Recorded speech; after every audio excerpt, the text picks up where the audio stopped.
ہم نے قرآن مجید سے لیے، اپنی مرضی کے فتوے لیے، اپنی مرضی کے مطابق جو چیز سمجھ میں آئی لے لی، جو فضیلتیں مجھے اچھی لگی وہ میں نے قرآن سے لے لی، باقی کے ساتھ میرا کیا تعلق ہے؟ بات کر کے دیکھ لو، جس رستے پہ جانا نہیں ہے اس کی پوچھنے کی کیا ضرورت ہے؟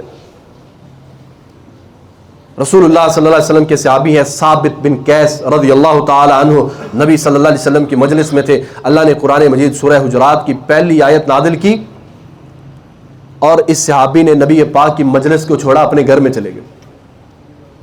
اللہ کے رسول فرمانے لگے، وہ ثابت بن قیس، صحیح بخاری کی یہ حدیث پاک، نبی علیہ السلام فرمانے لگے کہ ثابت بن قیس نظر کیوں نہیں آ رہا؟ انس بن مالک کہتے ہیں یا رسول اللہ میں اس کی خبر لے کر آتا ہوں۔ انس بن مالک رضی اللہ تعالیٰ عنہ ان کے گھر میں گئے، دیکھا ثابت بن قیس اپنے گھر کے اندر سر جھکا کر بیٹھے ہوئے۔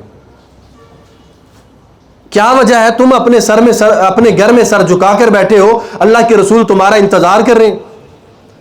کہنے لگے انس، اللہ نے آیت نازل کیا قرآن مجید کے اندر کہ کسی کی آواز اللہ اور اس کے رسول کی آواز سے اوپر چلی گئی، ان تحبط اعمالکم وانتم لا تشعرون، اللہ نے اس کے سارے اعمال ضائع کر دینے۔ ثابت بن قیس وہ صحابی تھے کہ ان کی آواز فطرتی طور پر بلند تھی، اپنے گھر میں سر جھکائے بیٹھے، کہتے ہیں میرے تو سارے اعمال ضائع ہو گئے۔ بات سمجھنے کی ہے، بات غور کرنے کی ہے، بات اس سے سبق حاصل کرنا چاہیے۔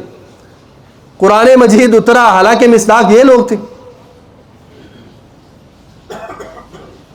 قرآن مجید کی اس آیت سے وہ اپنے آپ کو مراد لے رہے ہیں کہ جن لوگوں کے بارے میں اللہ نے فرمایا ہے کہ ان کے اعمال میں نے ضائع کر دیے ہیں، نبی پاک صلی اللہ علیہ وسلم کی مبارک مجلس میں بیٹھنے والا صحابی وہ اپنے آپ کو لے رہا ہے کہ کہیں یہ آیت میرے بارے میں نازل نہ ہوئی ہو۔